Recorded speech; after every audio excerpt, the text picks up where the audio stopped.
Run the jewels, son. Run the jewels, son. Yo, the Most High gave me a plan, helped me to understand, gave me more of the courage to do more than I knew I can. A newer man, polishing jewels, getting through a jam, proof for land, proof for your thigh. It's time to use. And what up, world? Big Profit Jewel Podcast. I'm honored to have this guest with me, Jonathan Krawec. He's a financial advisor. He helps people plan their finances and investments and helps the community. Thank you for joining me. I'm excited to be here, my friend. Yeah. I'm really happy to have this conversation because I know this will help a lot of people and give some people some inspiration and guidance. And especially in times like this, people need financial literacy and planning for their family and their community. Big time, big time. You know, it's interesting. I got started. I was working hospitality. I was working construction. I was, finishing university and disillusioned with job prospects. Yeah. So I'm looking at all these options. I was going to be a teacher. My parents were both teachers. My mom sat me down and was like, "Don't do it. It's not the same as it used to be." And she was right. Kids control the show, parents run the show. You're sandwiched between the board administrators. They're teaching to standardize testing, and they've sucked all the fun and creativity and like relationships out of education. I don't know if you felt that way, but going through school, it's like, have you ever sat in a classroom and thought, when am I ever going to use this in real life? Yeah. Like, right, like all the time. And Yeah. so I had taken my geography history. I got my teachables. I was looking at teachers college, and my mom said, "Don't do it." And so I was sitting down at kind of a crossroads of saying, okay, what can I do with my life that gives me time freedom, to do the things I want, that gives me enough money to afford life in Canada. And this was 15 years ago, and it's even more unaffordable now. Okay. And also something impactful, right? Because I was working bars and restaurants, I work in nightclubs. I was great at what I do, which means everyone's hungover the next day. But it's not something like, man, like I'm so passionate about it. I'm helping people. I'm giving back. I'm making an impact. And so I was looking for something that I could, pour into and get excited about. And so here was my mentality. And I think I had this one thing going for me, was I wanted practical, applicable skills. Right. So I said, I might go to school to be a mechanic, because even if I don't be a mechanic forever, I can fix my own car. Yeah. Right? That helps me out. That's gonna either save me money or make me money in terms of a skill set. Right. It's like, okay, I could get into the trades. I could be a carpenter and learn how to build homes, frame homes, do all that. So I did that for a little bit. And here's the crazy thing. I was bartending, so I'm home in the afternoon, and I see an infomercial for learn carpentry from home. So probably here's how bad my mentality was right then. I bought a learn carpentry from home textbook for $1,000. Oh, damn. And I got it home. I took it out of the plastic, and it's like, imagine you're holding a saw, and imagine you've got a 2x4 in front of you, and imagine all the stuff, because you're learning a hands-on skill out of a textbook. Yeah. And I was like, oh my goodness, this was the stupidest waste of money. How am I supposed to learn this hands-on craft if I can't be hands-on with it? Right. And so that was the time where I was like, I've got to change. I've got to do something different. And one of the regulars in my restaurant just said, "Hey, come check out this business. You'll learn about money. We'll teach you about money. We'll sponsor your licensing." And I jumped at it, because all I knew about money was how to make a little and spend a lot. Right? It's like that was my programming. That was my life up until that point. Yeah. And so I jumped at it, and now I never planned on it being a career. But what I found was the people that were the most generous also had the most money. And the people that had no money couldn't be generous. Right. There you go. Right. So the programming around money, I think people are really mixed up. They think, money is the root of all evil, and people with money are bad, or they rip people off to get there. And I think that programming really hurts people. Because For sure. if you think negatively about people with money and you want to also get money, you're going to think negatively about yourself, Most definitely. right? So it's like we got to change that perception. But I was also never around people with big money, with multiple millions of dollars net worth, Yeah. right? Because we, grew up in a super middle class town, in a middle class neighborhood with a middle class mindset that said this degree is going to get me the career that's going to get me the lifestyle that's going to give me the freedom. And it just doesn't work that way. If Mike Tyson made $400 million in his fight career and he declared bankruptcy, what chance does a regular person have with a regular income? So, It doesn't matter if they're doctor, lawyer, firefighter, teacher, if they're working at the gas station, fast food restaurateur. If they don't have financial literacy, they might make money, but they won't keep it. yeah. Right. And so that was kind of my introduction, and just where I came from was no money, and where I wanted to go, it was never about the money in a sense. It was about what the money offers. Right. And the neighborhood you live in is determined by how much money you make. Yeah. Right? Where your Everything. kids go to school, the Yep. car you drive, the clothes they wear, the opportunities your kids have Yeah. is based on how much money mom and dad have. Yeah. Right? And so I never cared about the money, but I cared about the options. I want the Exactly. option to have my kid grow up in a safe neighborhood. I Yeah. want the option for my kid to play sports at the highest level that he wants to go to. And I want to have the option to spend a ton of time with them, because it's, in my mind, it's better me raising my son, who's 13 now. It's better me raising him than the daycare. Certainly better me raising him than the school system, than, even my parents. And he spent a lot of time with his grandparents, but I'm his dad. Right. I want to have that influence on him, that impact, raise him with my values and my morals. And so, it takes money and it takes time. Right. So what is your experience in the world of financial literacy? Where did you learn it? And at what point in your life did you think, like, I got to start taking this more seriously? Shoot, I'm still learning a lot. Like even in the last year or two, I learned a lot. I'm really just one of the biggest things that you said was just the programming, and there's a lot of just ideas that we have about money, about people with money, and that we gotta unprogram or deprogram and reprogram, So it's just 100%. that's where I'm at now, where I'm. Yeah, just I look at money as like it affords you freedoms, and that's what life should be about, is the freedoms. And it's not really even about the money, like you said, it's about uh what the money can do. So For definitely, sure. like that's the biggest thing I want this conversation to enlighten people about, is just to undo the programming that's been done to us from society and school, whether it's school or religion, or there's a lot of different things that really shaped our opinions about money. For sure. There's a book, Secrets of the Millionaire Mind. And he talks about the money programming from your childhood is based on three things. What you heard about money, money doesn't grow on trees. What do you think, I'm made of money? That kind of what our parents and people around us talk about. So what we hear about money, what we see about money, were our parents always fighting? Was it always there's never enough? Were we always paycheck to paycheck? So that program, what we see about money, and the third thing, what we experience. So in my life, I can point to the exact moment that I formed my money blueprint. My family all got bikes. I've got three sisters. My parents bought us all mountain bikes. Yeah. And then my bike got stolen. And so I'm probably 7 or 8 years old. Up to this point, I'm the biggest saver. I'd work side jobs, I'd cut the grass, take the cat litter out, whatever it took for me to make extra allowance, and I'd save it all.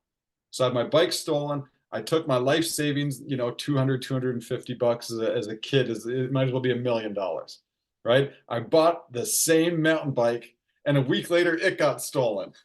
Yeah. So Crazy. the mentality And I remember it. I said, I'm never saving money again.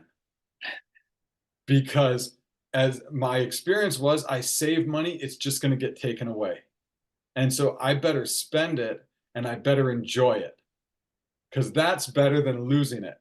And so from 7 to 25, when I started learning about money, I spent every single dollar I made. Wow. I made hundreds of thousands working in hospitality. I worked top nightclubs, patio bars. We made a killing, right? And I spent every dollar. It would be a trip. It would be clothes. It would be parties. It would be whatever, because I had to enjoy that. And then I read this book and I thought, man, imagine I had a different mentality, because I'm still living with a 7-year-old mentality about money. And so it's interesting just talking to people over the last 13 years and trying to help identify what's that blueprint for them about money. Are they always just scraping by, right? There's people that there's always just enough, and it's just enough. And if they could win the lottery, they'd be back to just enough. Yeah. There's some people that there's always tons of money. I went to university. I played volleyball with a guy that it was like everything he touched turned to gold. Everywhere he went, it was free drinks at the bar. He'd go buy a sub and he'd come back with a second sub. Right? Like you get extra sandwiches on a university budget. That's a big deal. He bought a rental property with his dad and flipped it to 2, 3, 4. And now he's got maybe 9 different properties, 10, $15 million of real estate, 3, 4 businesses. And so his mentality about money was so different to mine, even though, we went to the same school and took the same courses and grew up in a similar neighborhood. Yeah, but his programming was completely different to mine. Yeah, like that brings up a huge point, because like what I talk about on this show is like the mind. More than anything else, I want to discuss the mind and really how that shapes your reality Mm-hmm. and mental health. It's just um like we spoke before, it's like my parents lived check to check, and it was always survival mode, Yeah. and I know that's a big thing where it's just like you're just surviving. I know people today are just surviving, and their mentality is just surviving, so it's like, what do you think is a good mindset to have um to grow, to get out of survival? Great question. And I watched a reel earlier, and so I'm going to steal this from Tony Robbins. Have you heard of the yellow car theory? Maybe. Yellow car theory. If you're next time you're driving around, look for yellow cars. And when you're looking for them, what happens? You find more of them. Right? If you look around the room where you're at right now and you say, I'm looking for something brown. Let me find, my desk is brown. The desk behind me is brown. There might be some paint on the kids' paint on the wall that's brown. And now you say, well, how many things do you see that are red? Right. I wasn't looking for red. I was looking for brown. So the mindset for people in survival mode is, I've got it hard. I've just got to get by. I've just got to get by. Life is tough. There's never enough money. So if you're saying there's never enough money, you're looking for things to prove that you're right, that there's never enough money. Yeah. Does that make sense? For sure. But here's the other side to that. Money is just printed out of nothing, right? Like the government, when they're doing their spending, they're like, we're just going to make more money. Yeah. Right? We're just going to print more money. So is there any shortage of money? No. No, you could go make $1 million and it doesn't have any impact on me making $1 million. Right? Because all the money is just printed out of nothing. So there's no shortage of money. There's a shortage of people with the mentality to recognize that. Right. So in survival mode, we're always looking kind of like at our feet. What's right in front of us? I got to pay this bill tomorrow. Yeah. And my check comes out on I get paid on Thursday, but all my bills are before that. So that check is already spent before we even get to it. And there's the cycle, Yeah. right? It's always that paycheck to paycheck. we've kind of got to remove ourselves and live a little bit higher up and say, you know what, what's beyond that paycheck? What can I do today to make money for, you know, beyond that paycheck, and start to get out of this cycle of week to week and start, you know, kind of just expand and go, you know, maybe month to month, year to year, you know, in a decade, in 20 years, where can I be? And it's, I think the first thing is recognizing that there's no limits. It's literally completely abundant in terms of the opportunities, in terms of the money available, in terms of the choices you can make. So once we recognize that, here's my step 2 for you. And I think you'll like this. What's your favorite food? What's your default food? If you're not feeling it, if you don't want to cook, if you like, what's that one thing that you're like, I'll always enjoy it. I can always go back to it. Maybe like a burger, and fries, or something like Perfect, perfect. Is it difficult for you to decide, I'm feeling burger and fries? that. No. No. No. And so the same way, it's not difficult for you to fall into the habit, the pattern of getting a burger and fries. We've got to develop the understanding and the systems to fall into the habit of making and saving money. Because if it becomes your default, what's the result of that? You'll be in a better financial position. See, spending everything I had was my default setting. So it was easy for me to be broke, right? I didn't have to try to be broke. I didn't have to do anything different. My default setting was spend everything you make. So if your default setting, imagine this, rewind 10 years and think of all the money you've made over the last 10 years. If your default setting was, I'm going to invest 10% of every dollar I make. I'll spend 90%, but I'm going to invest 10% and I'm never, ever, ever going to touch it. And that's your default setting. Where would you be today financially? A world of difference, for sure. Here's the craziest part. How different would your experiences have been in the past without that extra 10%? Nothing. Probably not different at all. Yeah. Right? You know, when I was partying, did we need those drinks at the end of the night? Did they make any difference to how the night went? No.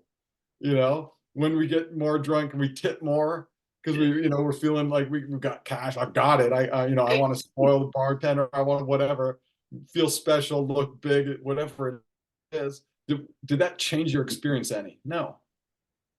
You know, so there's so many areas of our life. If you get the upgrades to your vehicle, if you get a little bit bigger house, if you update your couch a year sooner than you were going to, and if you get that lifestyle creep, if you brought that down 10%, does that change your experience, your enjoyment of life at all? No. But you've got the habit now of investing that 10%. And money is like a magnet. It's like a jealous partner, right? Money wants to be with more money. And so if you're just abusing your money and spending it, you know, silly, it's saying, oh, I'm not being treated well here. I'm going to go where I'm treated better. Yeah. And so, you know, a person that's self-made millionaire could go broke and they can build it back up again. I've built the business, had family members go through health challenges, had my business drop down. I can build it back up again, right? Because it's me. I'm the business. I'm the magnet for the money. There you go. It's not anything else outside of me. And same thing when I was blowing money, they could have given me $1 million or $1 billion, and I still could have blown through every dollar of it. Yeah. And I would have been right back to square one. So you hear lottery winners. It doesn't matter how big the lottery is. You hear they all go broke. Yeah, pro athletes, go broke. 80% of NFL athletes declare bankruptcy. 80%. Because people are just waiting for them to. Yeah, most came from not having millions of dollars. Yeah. Get it dropped on them and they're, 18, 19, 20 years old. Think it's going to last forever because it's more money than they've ever had in their life. And they're buying mom and dad a house and siblings cars. And it's like, because you think it's going to last forever. And then all of a sudden your career's done in 3 years or 5 years or 10 years. and that cash flow stops, but the lifestyle got up here, and all of a sudden you're liquidating. Right? And it's no different. It's nothing, there's nothing bad about athletes. It's no different than you get a raise at your job and you buy a nicer car. You get a bonus at work, you get your tax refund and you go on a trip or you buy a TV. Yeah. It's no different. It's just a different level. Right. Right? So I've got doctors and lawyers that are clients that are paycheck to paycheck, making $200,000, $300,000, $400,000 a year. I've got business owners that have, multi-million-dollar business, but no money saved in the bank because everything the business makes, they're spending because that's that mentality. Right? So I think first thing is awareness. Second thing is, what are the habits that I can develop that guaranteed lead me to a better place? And so I think if people can develop those habits, and then big picture, I'll kind of leave you with this thought. Big picture, there's 5 areas of wealth. And money's one of them, but 5 areas of wealth. Spiritual, if you got all the money in the world, but you're, rotten in the core, it's not winning. So spiritual health, relationship health, if you've got all the money, but you're by yourself, the Scrooge McDuck, all the money in the world, but no relationships, you're not winning in life. So spiritual, relational, and then physical health, physical, mental health, right? Because if you don't have that, what's left? How quickly would you give all your possessions up to get your health back once you've lost it? Right. Yeah. Nothing worth, giving up your physical and mental health. And then you've got actual money and you've got time. So spiritual, physical, relational, and then money and time. Of all of those things, money is the only one that you can scale. You can't scale time. Whatever you've got, you've got. Whatever relationships you've got, you can't scale them. Elon Musk has 100 million followers on social media. Does he have 100 million friends? No, he's got a couple of friends, right? You can't scale that. You can't scale your health. So money is the only thing you can scale that makes everything else better. Makes your church life better. Church isn't asking for your time. They're asking for your donation. Right? Charity's not asking you to fly to Africa to build school. They're asking for your money to do that. Yeah. So money can make everything else better. And I think that's one of the reasons why people struggle with it so much. They mistake chasing money for having money. Right. For what the money can actually do for all the other areas of their life that are way more important than the money. That's true. Like I come from, like I started off as a hip hop artist, and that's a big thing in the hip hop community. I could say too is like we glorify money, but we don't glorify the things we could do positively with money. It's a lot of flamboyance with it, and I think that's another thing that we need to like definitely encourage more of is like what can we do that can last? What can we build with the money? What can we improve with the money? Not just how to spend in the short term for just short term enjoyment. Also, like I remember the first time. Do you know Brian Tracy? Yeah.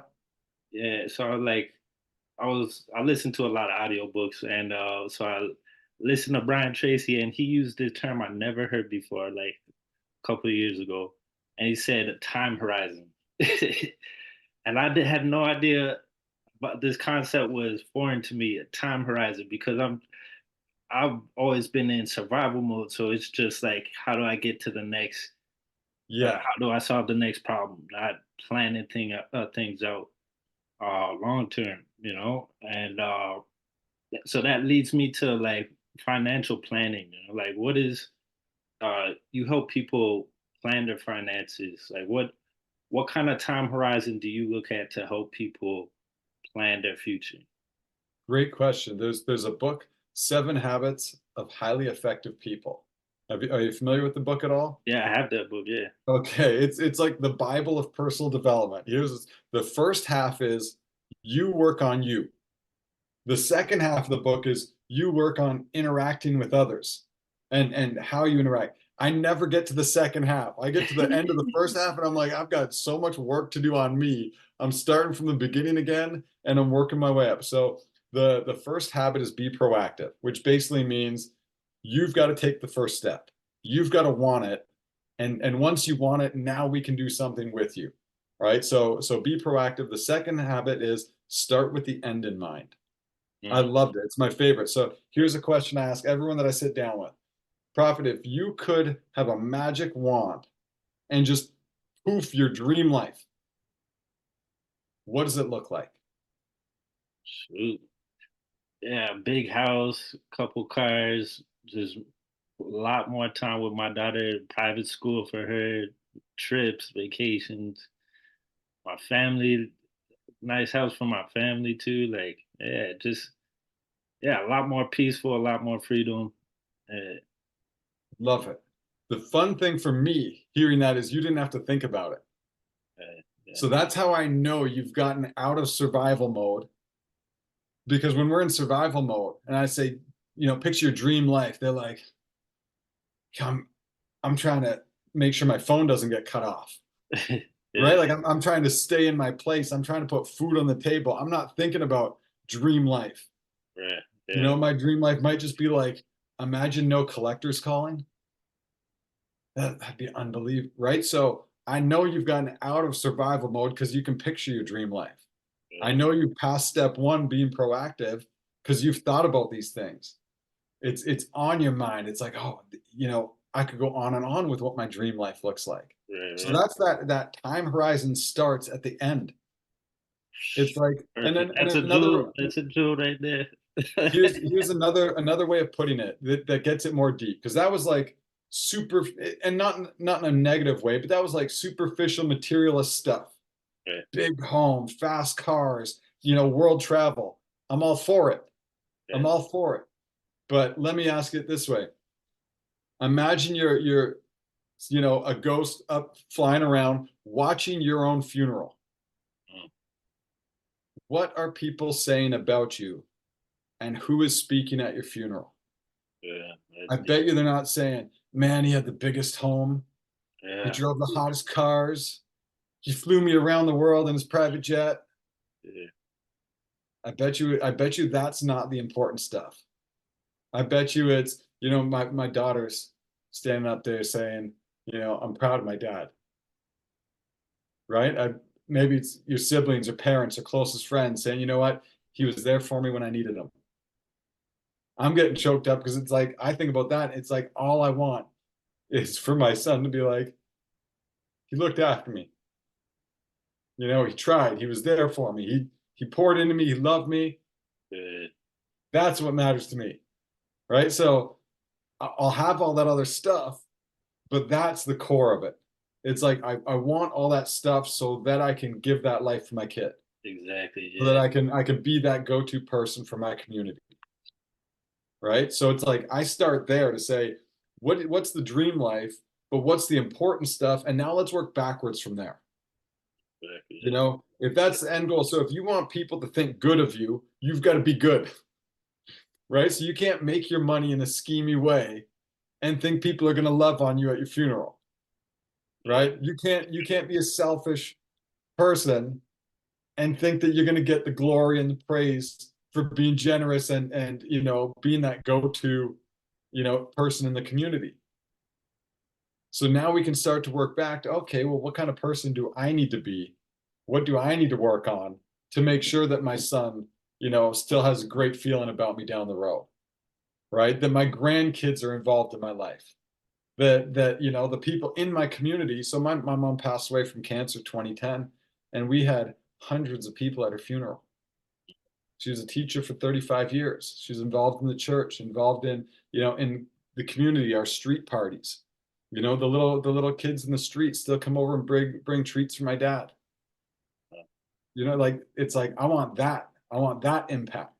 And so working back from there, and that might not matter to other people, right? We've all got our own thing. So it's, your financial journey, your financial plan is going to be unique to what you care about. But it's like, let's start with the end, work our way back. And then we can go, hey, in 10 years, where do we want to be? In 5 years, 3 years? And you're basically looking at 3 accounts. You got a wealth building account that's going to be your retirement plan, your legacy, your inheritance to your family, and you're never going to touch it. That wealth building account, like it's going generational wealth, right? And then you've got your medium term. Hey, I want to have a down payment in 5 years. I want to, invest so I can start a business in 5 years.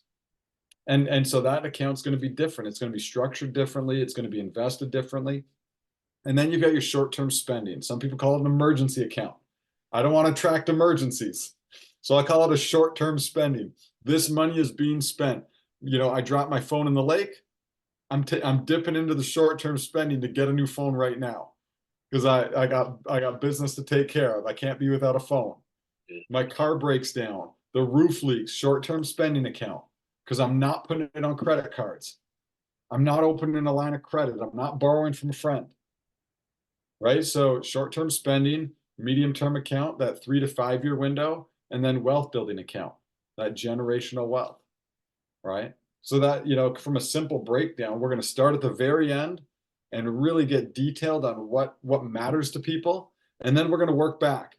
And look, we're going to get to today, and today might be a mess. Right? We know you Google debt in Canada. You Google average savings amount, average net worth in Canada, and you can even type in your age. I'm 38. Average net worth of a 38-year-old in Canada. It's not pretty.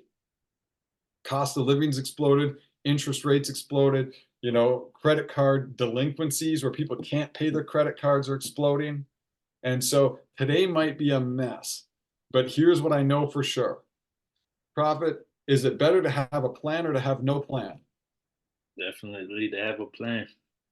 How many people have a plan? You talk to 10 friends. Hey, show me your financial plan. Show me your financial plan. Show me. One, maybe 1 out of 10 has a plan. Yeah. So how can you tell me you're serious about getting your finances in order if you don't have a plan? You don't even have a plan to get a plan.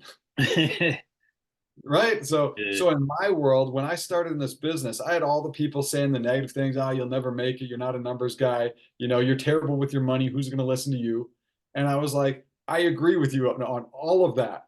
But I also agree that if I can learn how to put a plan together, and if nobody's got a plan, and if everyone agrees that you're better off with a plan than without, then all I've got to do is talk to people. Hey, would you like to be in a better financial position? Yes. Do you have a plan to get there? No.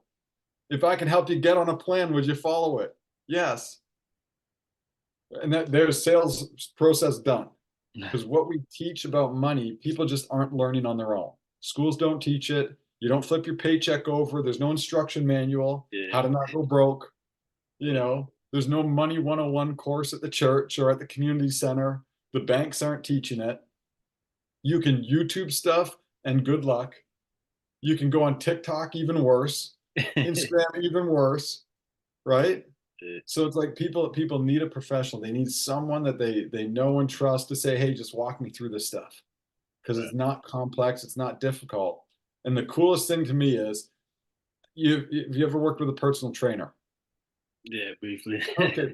What does a personal trainer do? The first interview, you sit down, they say, what are your goals and what's your fitness experience? Right. And, what are the roadblocks that you've been facing and how much time can you commit? How much money can you commit? And then they put a plan together and you got to show up 4 days a week or that plan's not going to work. Yeah. Here's the coolest thing about a financial plan. We're going to go through all those same steps. What are your goals? What's your experience? What are your roadblocks? How much time, how much money can you commit? And then once we implement that plan, it runs on autopilot. So I think people's biggest fear is, oh my goodness, I got to open up to somebody and they're going to know how much I've screwed this up. It's like, yep. Just like a fitness plan, but you can't see it. You can see if someone's overweight, right? If they're not taking their fitness, their health seriously, you can't always tell because we got access to credit cards. You can't always tell if someone's not taking their finances seriously. But once they open up and they say, I want to take the first step, I want to get on a plan, that plan runs on autopilot. You get paid every 2 weeks on Thursday. The money for your plan is going to come out on Friday and you can spend the rest. That 10% we're taking off the top. Money goes in Thursday, 10% comes out Friday. and it goes to the individual accounts that it's supposed to go to, and your only job is keep your income coming, so don't get fired, right? Keep your income coming, and don't dig your hole bigger on the debt side. Right. And that's all you've got to do. And now you've got a plan that's automated that guaranteed will get you in a better position this time next year. That's amazing, John. That's incredible, and two more things before we wrap it up. But one, I ask every guest this, and I just want to get your opinion on it. But we talk about mental health, and I want to know, what is your definition of mental health? That's a great question. And I think to me it goes back to those 5 areas of wealth, where it's like, if you're winning in those areas, your mental health is taken care of. Yeah. It's just like, it's how well do you function in your own body, living the life that you want. I don't know if you've ever felt the pressure from parents or friends or community to live a certain way that you know in your core is not you. And whether it's decisions, whether it's career, whether it's relationships, it's not what's meant for you. And you do it anyway to please other people, or to not get the heat from the community about, doing things a certain way. So I think, when people are their authentic selves, and they say, you know what, this is what serves me, this is the life I'm going for, I think they'll have a lot more peace in that sense. And the other side to it is hope. Mm. Hope is powerful, right? Have you heard the story of the mouse in the jar swimming? They did a study, and they put a mouse in water and let it swim until it couldn't swim anymore, and it almost drowned. And it ended up being like an hour, something like that. This Wow. mouse was swimming. And so just when it's about to go under, they pulled it out. They gave the mouse hope that it would be saved. They put the same mouse back in, and it swam for 24 hours Wow. because it had hope. And so I think on the financial side, what we give people is hope, that they sit down and they've got someone that's non-judgmental to sit with and just kind of hear them out. How did you get into this situation? How did we get here? Oh, my car broke down, and I lost my job, and it snowballed. Or I had a family member get sick, and I had to take time off work to take care of them, and it just got out of hand. Right. And so what we do is we give people hope that it's like, hey, this is where we're at today. It's not good or bad. It just is. It's our starting point. We start from today, and next week, can we improve? Can we do a little bit better? Next month, can we be a little bit better? Next year, can we be a little bit better? And just having someone to bounce questions off of, having someone to talk to. It's like financial therapy. You know what I mean? Get the same thing. Yeah. It gives people hope because it helps.